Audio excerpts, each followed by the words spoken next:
The Beast and the Bethany by Jack Meggitt Phillips, Chapter 14, The Birdless Cage. Ebenezer led Bethany into the bird shop. They were soon greeted by the large and pleasant bird keeper. "Hello, hello, welcome to the finest and most specialist bird shop in the world," said the bird keeper. It was a sentence which he used to greet all new customers. "Don't you recognize us? I've been here several times, and you sold Bethany some worms," said Ebenezer. The bird keeper peered into Ebenezer's face as if he were inspecting the plumage of a rare bird. Eventually it dawned on him.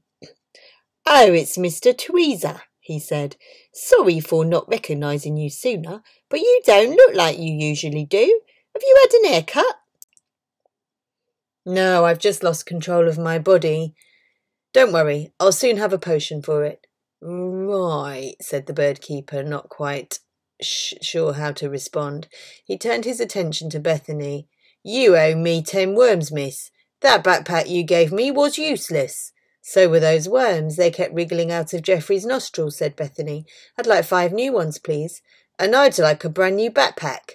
"I'll settle for 2.5. "You'll settle for nothing."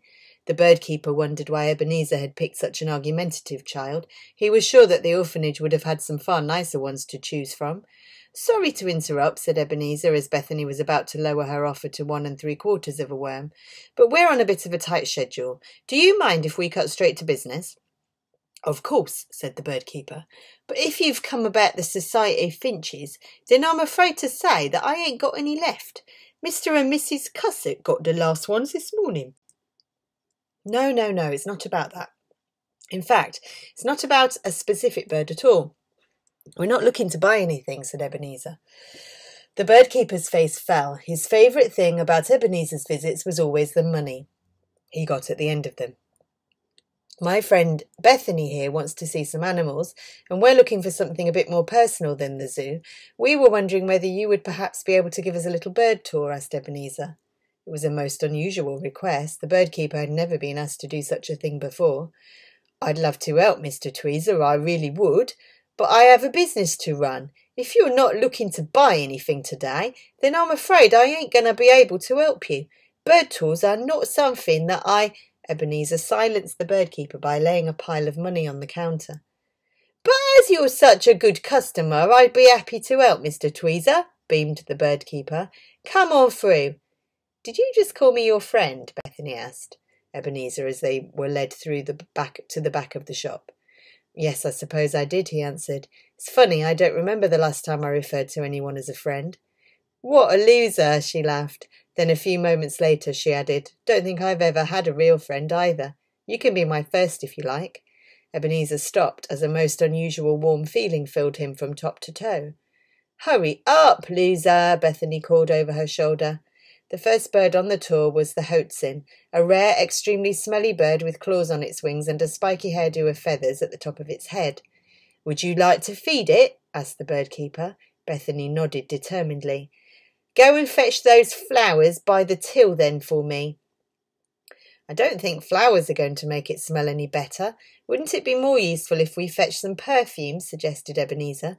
Bethany returned with the flowers, a delightful bouquet of lilacs, daffodils and sweet peas.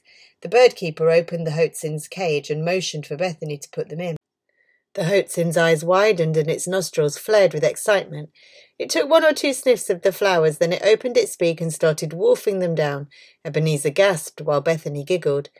"The hoatzin is a South American herbivore," explained the bird keeper. He saw Bethany was confused, so he added, "Herbivore basically means that it doesn't eat meat. Loves flowers and plants and all that. Part of the reason why it smells, actually." "Does plant eating make it smelly?" asked Bethany. "Sort of. It has a stomach like a cow's, and it digests its food very slowly, and in a way which lets out a lot of nasty smells.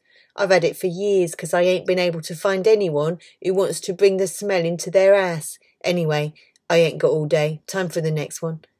The next one was a long-beaked, red-eyed creature with black feathers and razor-sharp talons. The sign on its cage read, "The Fantastically Ferocious Eagle." "The name's a joke," explained the bird keeper. "As a matter of fact, it's probably the gentlest bird in the old building. Unlike most eagles, it ain't a predator, and it doesn't really need much food. One grape is enough to see it through for an entire week. Speaking of which, the bird keeper removed a green grape from his jacket pocket and gave it to Bethany. He removed the fantastically ferocious eagle from its cage and gently placed it so that it was perched on Bethany's shoulder. "Are you sure that's a good idea?" asked Ebenezer, as he looked at the razor-sharp talons. "Trust me, Bethany couldn't be safer," answered the bird keeper. "Yeah, mind your own beeswax," added Bethany. She stroked the black feathers of the fantastically ferocious eagle and fed it the grape. A small, happy smile formed around the fantastically ferocious eagle's beak, and it rubbed its belly with its wings. It looked like someone who'd just eaten a 5-course feast. "Will that really last it for a whole week?" asked Bethany. "Oh, yes. If it ate any more, then it wouldn't feel too good. Its species evolved to live on hardly anything," said the bird keeper. Bethany ran her fingers along the bird's talons, and then she returned to stroking its feathers. After a few strokes, the bird shut its eyes and let out a gentle snore. "The fantastically ferocious eagle must feel comfortable with you," said the bird keeper. He gently removed the fantastically ferocious eagle from Bethany's shoulder and returned it to the cage. "He doesn't sleep on just anyone." Next on the tour were the parakeets, a small pair of round, colourful birdies who got on so well that the bird keeper said that he would only ever sell them as a pair. Then came the agoraphobic homing pigeons, and after that were the hummingbirds and the tutting ducks. The bird keeper let Bethany hold and feed all of them. Ebenezer had never seen a child look so happy. He was amazed that Bethany could take such joy from something which didn't involve pulling a prank or saying something rude. He decided that she deserved to take one of them home. "I've been thinking," he said to her as she fed a kingfisher a worm, "maybe if we keep it very, very quiet, and we make sure that the beast doesn't find out, we might get away with it." Bethany's eyes lit up. "Do you mean?" she added. "Yes, if you like, we can take one home with us," he answered. Now it was time for the bird keeper's eyes to light up. "Which one you want?" he asked. "They're all very reasonably priced." Bethany looked at all the birds that had gone before. She had enjoyed seeing the parakeets tweet excitedly at each other, and the tutting ducks had made her laugh a lot. However, there was only ever going to be one winner. She pointed at the fantastically ferocious eagle. "An excellent choice," said the bird keeper. "You'll save a fortune on bird feed as well, Mr. Tweezer. I'll and get it for you now." "Wait a minute," said Bethany. "What about the rest of the tour?" The bird keeper sighed. He was impatient to get his hands on the money. He rushed through, showing Bethany and Ebenezer the rest of the birds. He didn't let Bethany hold the doves because he said they were pretty but far too boring to interest her. And he didn't give them any interesting facts about the toucan. When they got to the final cage, the bird keeper said, "Well, this one doesn't need any introduction." The final cage was empty. It was labelled with a sign which just read, "Patrick." "Is it an invisible bird?" asked Bethany as she peered into the cage. "Mr. Tweezer, you don't mean to tell me that you ain't introduced her to Patrick yet?" said the bird keeper. Ebenezer looked sheepish. Then he looked to the floor. "Who's Patrick?" asked Bethany. "Why, only one of the most rarest, most wonderfulest birds," exclaimed the bird keeper. "It's a Winterlurian purple-breasted parrot, less than 20 of them left in the world. He can sing any song, human, birdie, and everything else. Have you got him to sing you any Elvis yet, Mr. Tweezer?" No, I haven't," said Ebenezer, still refusing to move his eyes from the floor. "You should. He does a lovely burning love." Bethany walked over to Ebenezer and tapped him on the arm.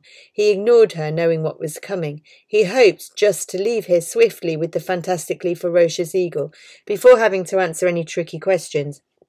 But Bethany kept tapping until Ebenezer eventually looked up from the ground. His eyes were filled with regret. "What happened to Patrick?" asked Bethany. "I'm afraid, he's no longer exactly alive," he said. "What?" exclaimed the bird keeper. His bottom lip wobbled with sadness.